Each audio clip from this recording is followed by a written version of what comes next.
Hello everybody, welcome back to the non-existent of you and me. Last time the audio was a bit jumbled because I was speaking exactly when Lilith was also speaking.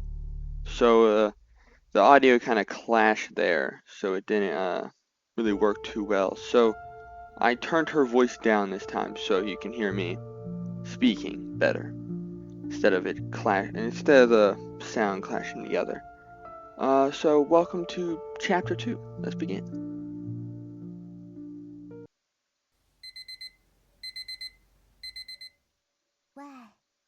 Wake up, wake up. You're late.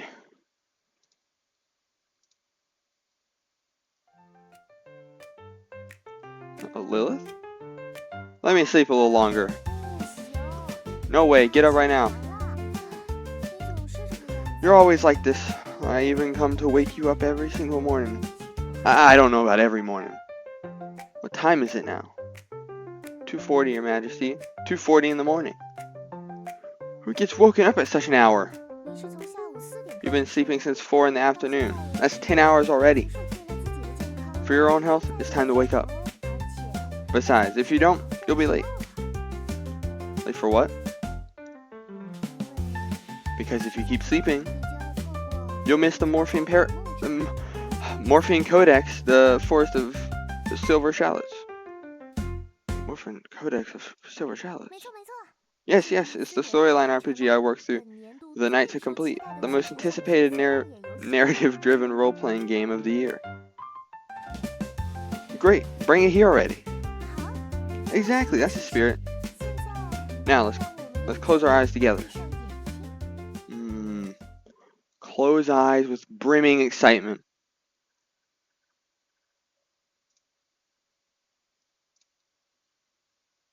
You can open them now. Oh yeah, look at this pixelated castle right here. Or yeah, castle. As you can see, this is the royal palace. You'll begin your journey here as the Morphine Paradox, traveling through the vast forest of Silver Shallots, defeating the Demon Lord, and rescuing the princess. Such a cliche storyline. Is this even considered plot-driven?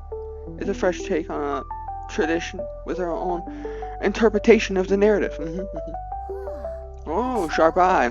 I know. That's the king over there. Let's go meet him.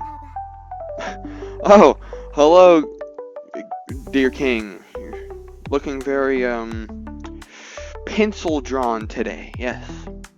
Why isn't the king speaking? It's a bit complicated. Let's just say something magical happens when you speak to him. Ask the king about the quest. The princess has been taken by the Demon Lord. Please, brave the Morphine Paradox, rescue her. The princess? Usually the princess should be waiting at the end of the journey in the Demon Lord's castle, on the far side of the Forest of Silver Shallots. Let's set off to the Forest of Silver Shallots. Let's embark on our adventurous journey together.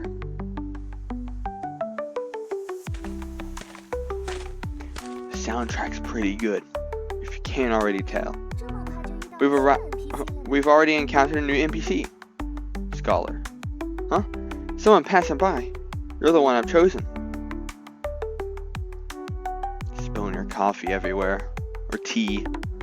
Hello, I'm a scholar researching plants in this forest, but I've run into some trouble. I'm willing to help. Great, that's the spirit. You successfully accepted the task. Task name, Scholar Side Quest. Temporary. Next time, please come up with a more more official name. Not bad. It does feel like an RPG. Right, this is exactly it. So, here's the situation. I'm working on a paper about mandrake plants, but I've hit a major bottleneck. When drafting this section on the properties and effects, there's one point that stumped me for days. I've been pondering for ages, but I just can't figure it out. What the dilemma is. Should I let this mandrake plant discover that it's the true culprit of a tragic incident 5 years ago, and then commit suicide out of guilt? Sounds more like a novel. Yeah. Well, there's no choice. Scholars have to write academic papers. That's the definition of being a scholar. But the same old formulas make it impossible to hold anyone's attention. Just like after playing 100 dating sims where you meet, date, and embrace a seemingly infinite combination of hairstyles, hair colors, eye colors, personalities, and identifying of cute girls. Eventually, you'd want to try a dating sim where you romance a mandrake plant, wouldn't you? I don't know if I can agree. Which brings me to the masterpiece I'm working on. Summer Sakura Girl of the Snow County. Vows blooming under the hues of pure longing. Oh, tell me more. Finally, someone is willing to listen. You guys are truly my soulmates. So, here's the story. The mandrake plant is a white-haired, red-eyed girl with twin tails named Sakurako. I could continue listening. Oh god. Sakurako is a transfer student at the school, and on her first day she realizes she's late. She hurriedly grabs a piece of bread, shouting, I'm late, and runs to school. Continue listening. Sakura dashes along at a corner, suddenly collides with something. Ouch, that hurts, she says, rubbing her head, and she looks up and sees the male protagonist of the game extending a hand towards her. The door to another world, or hamburger patty. Hamburger patty. Excellent idea. I'll note that down. Then, Sakura successfully finds her classroom. The teacher writes her name on the blackboard, introduces her to the class, and assigns her to sit by the window.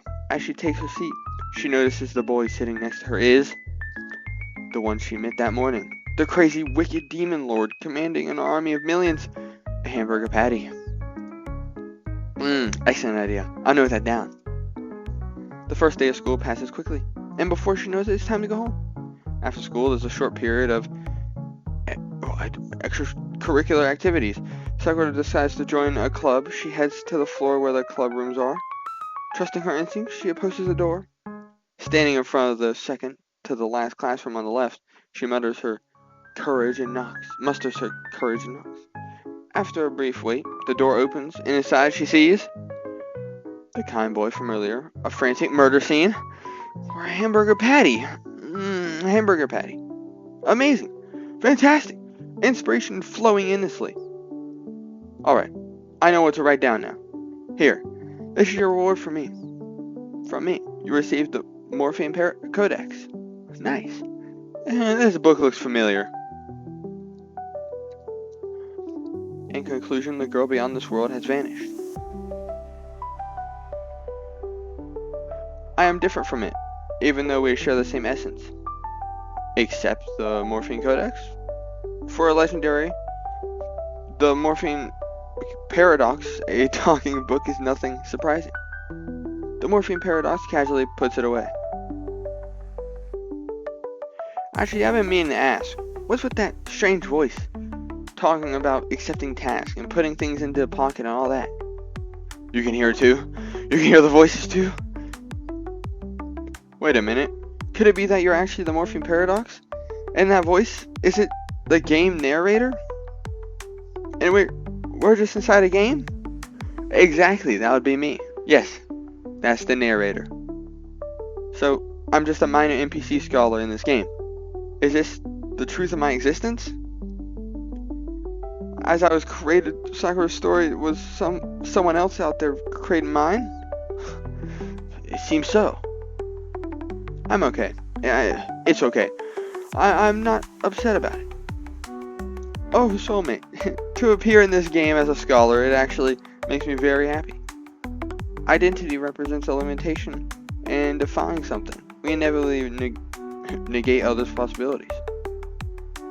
Identity means moving away from perfection. What a sad thing that is.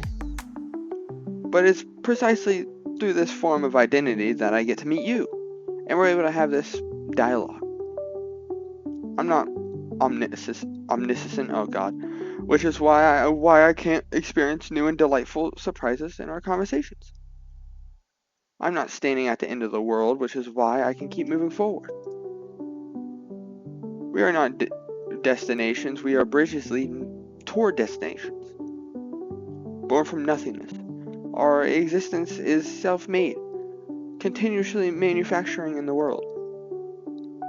This is our freedom, and it is also the shackle we must bear.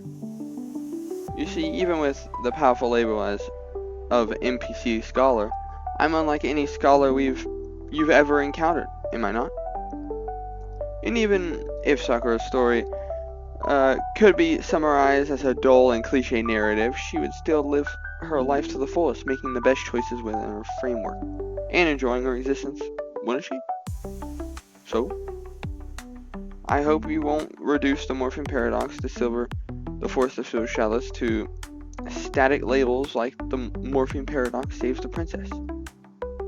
This is the story of a morphing paradox endlessly walking the path of becoming the morphing paradox. But the morphing paradox? Huh? What a deeply misunderstood term. Alright, it's time for us to part ways. Can you tell me your name, scholar? Here I can only appear as scholar. I have no other name. But oh, Solomon, my name has long been engraved in your heart. When we meet again in another place, call out my name. After bidding farewell to the scholar, Lilith and I ventured deep into the forest. After a legendary adventure, we finally arrive before the Demon Lord. I want to see the legendary adventure. That's the Demon Lord. Wait a minute. Did our entire adventure just get completely glossed over?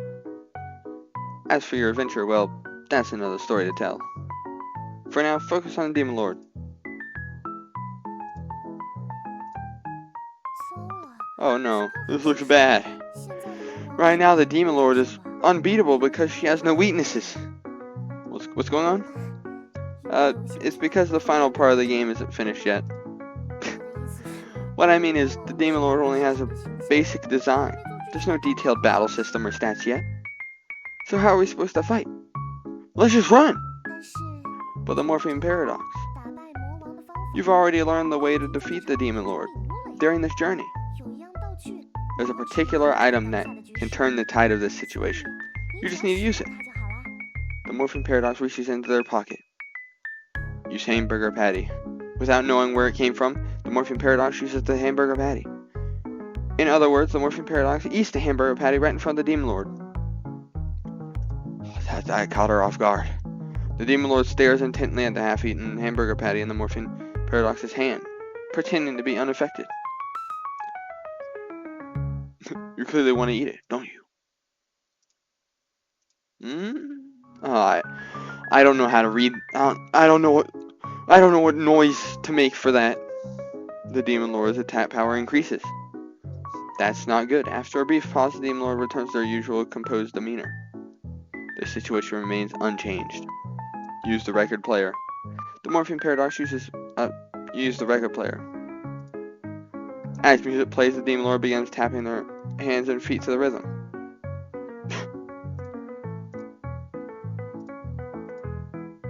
Their movements grow more enthusiastic, their expression reaching a state of pure bliss. As the music ends, the Demon Lord seems to realize something. The Demon Lord's defense increases. It's just getting stronger. I'm making it stronger. At the same time, they revert to their usual cold demeanor. The situation remains unchanged. Use the morphine paradox or codex. The morphine paradox pulls out the morphine codex. Throw the morphine codex at the Demon Lord. The morphine paradox picks up the morphine codex and then... Wait! What are you doing? Wait! Ooh. Perfect throw! The notebook strikes the Demon Lord right in the head. The Demon Lord gets angry and picks up the morphine codex from the ground. Hold on. Wait, everyone just wait. Careful! That's a funny sound. The morphine codex is gently caught by the morphine paradox. The Morphine Codex is back in the Morphine Paradox's possession. Try to take a bite out of it. The Morphine Paradox takes a bite out of the Morphine Codex. Naturally, the Morphine Paradox can't bite through it or taste anything. Huh? Is our relationship getting a bit too ambitious? No. There's no romance to unlock here. This game only allows Lilith as the love interest. In any case, the situation remains unchanged. Open and check its contents. The Morphine Paradox opens the notebook. So this is the game's framework for the Morphine Paradox, the fourth of the Silver Shadows. What an intricate system, though clearly incomplete. Anyway, as long as we write down the Demon Lord's weakness here, it'll become their actual weakness. Convenient, isn't it? To be fair, it is. Anyway, go ahead and write down the Demon Lord's weakness. Write down fear of criticism. Write down get sleepy after eating. Write down vulnerable strikes ahead. Criticism. Close notebook. Huh. A rock band? Is this dream for clout chasing? What's with this outfit? Feels so shinobi. And wasn't the Koderi archetype outdated years ago? Interesting. That seems to have struck her chord, and she died. We defeated the Demon Lord, the Morphine Paradox. Wait a moment. Pauses to wait at the spot. Looks back. Lilith? I finally found you. What's going on, Lilith? The Morphine Paradox. Lilith isn't available to respond at the moment. Here's her message for you. Please just go along with the setup for now, okay? Alright. I finally found you, the Morphine Paradox. Every day, I've been waiting here for you, thinking of you, praying for your safety under the open sky. And now you're finally here in front of me. For me, this feels like a dream come true. Are you really standing before me? What a boring game, weird premise, cheesy dialogue. Yeah, let's go home, princess. Kneels and kisses Lilith's hand. Thank you, the Morphine Paradox. Ah, Pencil Shavings King, yes. Oh great Morphine Paradox, you've saved both the princess and the kingdom. I express my deepest gratitude to you. I'll pass my throne to you, live happily ever after with Princess Lilith. Got it. I'll become the king and make Princess Lilith happy. Oh yeah, I'm a good king. Okay, we can all agree on that. Yes, we'll always be happy together. Yes. Now, I want a 500 million foot tall statue of me. Bad End 2. From then on, the Morphine Paradox and the princess live happily ever after. Back in the real world. What do you think? Isn't this the best adventure ever? It's pretty interesting. Never played anything like it before. The Morphine Paradox, the fourth of Silver Shadows, is still under development. So look forward to its full version. I hope we can have more thrilling adventures together. Lilith will create an even better game for you next time, so you can experience true happiness. It's not every day I spend with you is fulfilling and meaningful. Lilith, as long as you're with me, I think I can fall in love with the world again. Really? The world doesn't matter as long as I have Lilith.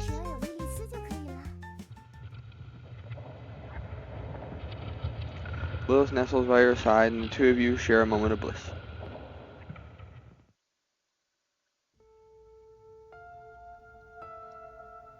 And that's chapter 2 for you. Thank you guys for attending, just watching me read and play through chapter 2. And I'll see you guys in chapter 3.